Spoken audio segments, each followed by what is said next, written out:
Hello guys, welcome to our YouTube channel. நம்ம இப்போ SBI clerk mains mark challenge பார்த்துட்ருக்கோம்.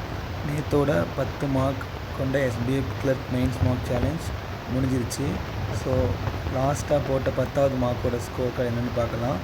ஆக்சுவலாக அந்த சேலஞ்ச் ஸ்டார்ட் பண்ணும்போது 22 பேர் கொண்டு நம்ம ஸ்டார்ட் பண்ணோம். லாஸ்ட்டாக முடிக்கும்போது 12 பேரோட முடிச்சிருக்கோம். ஸோ அந்த 12 பேருக்கும் ரொம்ப ரொம்ப வாழ்த்துக்கள். பாதியிலே கொஞ்சம் மார்க் போட முடியாமல் போன அந்த 10 பேருக்குமே வாழ்த்துக்கள் தான். நல்லா பண்ணுங்கள், இன்னும் கொஞ்சம் கன்சிஸ்டண்ட்டாக பண்ணுங்கள். அடுத்தடுத்த சீரீஸ் நிறைய வருது. ஸோ அதெல்லாம் கொஞ்சம் கரெக்டாக கன்சிஸ்டண்ட்டாக பண்ணுங்கள். நல்லா எக்ஸாம் நல்லா கிளியர் பண்ண முடியும். ஓகேவா? ஓகே கைஸ், லாஸ்ட் மார்க்கோட மார்க் ஸ்கோர்ஸ்லாம் பார்க்கலாம்.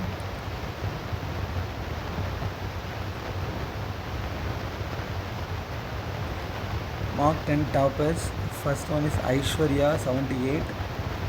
செகண்டில் உள்ளவங்களோட 9 மார்க் கூட எடுத்திருக்காங்க. Then second one is Durga 69.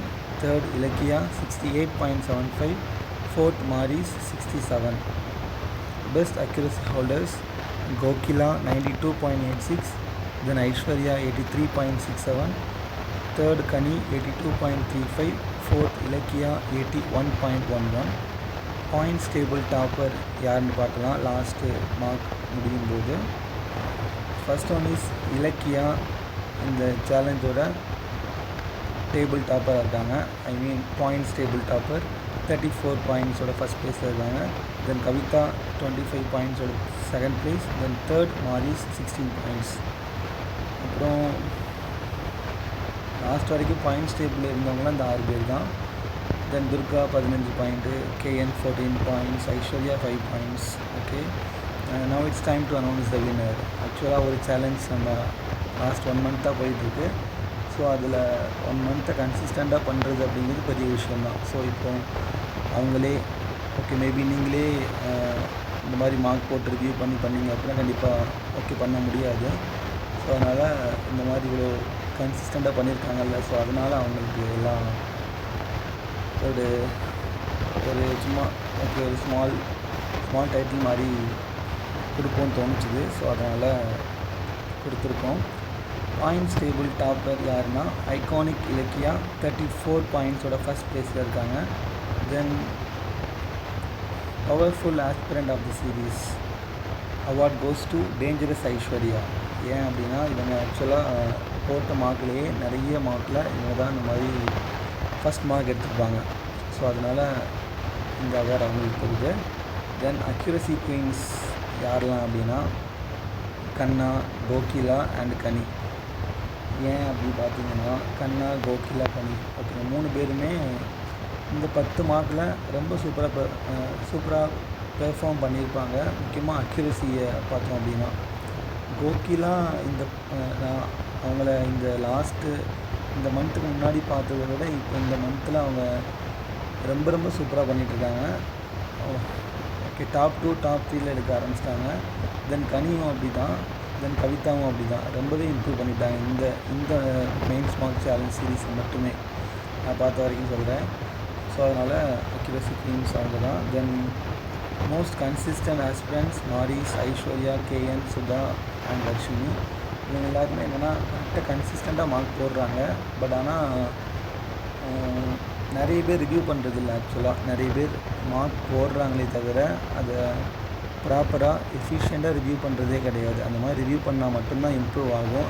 அப்படி ரிவ்யூ பண்ணல அப்படின்னா நம்ம சேம் லெவலில் தான் இருப்போம்.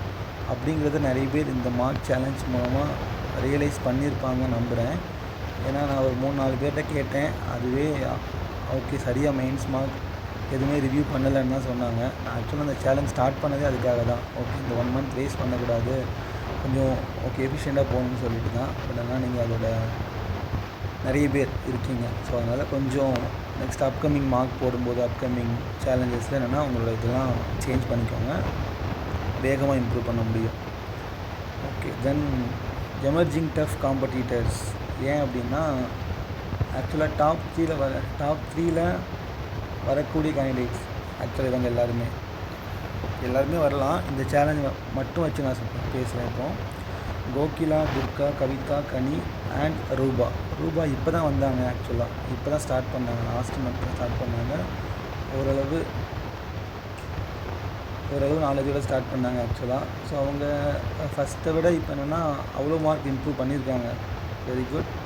தென் கனி, கவிதா, துர்கா, கோகிலாலாம் அப்போ ரொம்பவே இம்ப்ரூவ் பண்ணிட்டீங்க. Very good. இன்னும் இதே மாதிரியே பண்ணிகிட்டே இருங்க. எல்லாருமே சூப்பராக பண்ணியிருக்கீங்க. இந்த 10 மார்க்லேயுமே ப்ராப்பராக ரிவ்யூ பண்ணாதது மட்டும்தான் ஒரு மிஸ்டேக்காக இருக்கும்னு நினைக்கிறேன். ஸோ ஓகே கைஸ், இப்போது ஒரு விஷயம் பண்ணோம் அப்படின்னா அதுலேருந்து ஏதாவது லேர்னிங்ஸ் கண்டிப்பாக இருக்கணும்ல. ஸோ அந்த மாதிரி இந்த சேலஞ்ச் மூலமாக என்ன லேர்னிங்ஸை நம்ம எடுத்துக்கலாம் அப்படின்னா, ஃபர்ஸ்ட் ஒன் இஸ் கன்சிஸ்டன்சி. அதாவது ஸ்டார்ட் பண்ணும்போது 22 பேரோட ஸ்டார்ட் பண்ண நம்ம 12 பேரோட ஏன் முடிக்கணும்? கன்சிஸ்டன்சி இல்லாத காரணத்தால் தான் 10 பேர் வெளியே போயிட்டாங்க. ஓகேவா? ஸோ அதனால் கண்டிப்பாக ஏதாவது ரீசன்ஸ் வரதான் செய்யும். நம்மளுக்கு ஏதாச்சும் ஓகே ஃபேமிலி இஷ்யூவாக இருக்கலாம், இல்லைனா ஹெல்த் இஷ்யூவாக இருக்கலாம், ஏதாச்சும் இஷ்யூ இருக்க தான் செய்யும். அதுக்காக அந்த கன்சிஸ்டன்சியை விட்டுறவே கூடாது. ஓகேவா? தென் இன்டென்ஷன். நம்ம மார்க் போடும்போது ஒரு ப்ராப்பரான இன்டென்ஷனோடு போடணும். ஃபஸ்ட்டே மைண்டை கரெக்டாக செட் பண்ணிவிட்டு இவ்வளோ மார்க் நம்ம இந்த செக்ஷனில் ஸ்கோர் பண்ணியே ஆகணும் அப்படிங்கிற ஒரு விஷயத்தோட ஒரு மைண்டோட போட்டால் மட்டும்தான் மார்க் வரும். இன்டென்ஷனே இல்லாமல் போடுறது யாருன்னா அதே மார்க்கில் ஒரே சேம் லெவலில் இருக்கவங்க மட்டும்தான் இன்டென்ஷன் இல்லாமல் போடுறது. மற்றபடி இன்டென்ஷனோட போட்டோம் அப்படின்னா கண்டிப்பாக அக்யூரஸியும் இம்ப்ரூவ் பண்ணலாம். தென் மொத்த ஸ்கோரும் இம்ப்ரூவ் பண்ணலாம். ஓகேவா? தென் எஃபிஷியன்ட் ரிவ்யூ பண்ணாத ஆட்கள் நிறைய பேர் இருப்பீங்க. ஸோ நீங்களாம் கொஞ்சம் யோசிச்சு பாருங்கள். நீங்கள் ப்ராப்பராக ரிவ்யூ பண்ணி, ஏன்னா ஒவ்வொரு மெயின்ஸ் மார்க்கு கேப்பில் 2 days 3 days இருந்துச்சு. So every 3 or 4 days once தான் கொடுத்துருந்தோம். அந்த நாளில் நீங்கள் அந்த ஒரு மார்க்கை மட்டும் கரெக்டாக ரிவ்யூ பண்ணி சூப்பராக பண்ணியிருந்தீங்கனாலே உங்களால் சூப்பராக மார்க் ஸ்கோர் பண்ண முடியும் அடுத்தடுத்த மார்க்கில். பட் நீங்கள் கொஞ்சம் சரியாக ரிவ்யூ பண்ணாமல் விட்டுருக்கீங்க. அதனால் அது ஓகே ரொம்ப முக்கியம். தென் 4th ஒன் என்னன்னா செல்ஃப் பிலீஃப். கண்டிப்பாக நீங்கள் ஓகே நல்லா பண்ண முடியும் அப்படிங்கிறத உங்களை ஃபஸ்ட் நீங்கள் பிலீவ் பண்ணணும். அது அப்படி பிலீவ் பண்ணி போட்டால் மட்டும் தான் நம்மளால் மார்க் ஒழுங்காக போட முடியும், நல்ல மார்க் ஸ்கோர் பண்ண முடியும். ஸோ அதனால் இந்த மாதிரி இனி அடுத்து வரக்கூடிய மார்க்ஸ் எல்லாத்துலேயுமே கொஞ்சம் ப்ராப்பராக பண்ணுங்கள், நல்லா பண்ணுங்கள்.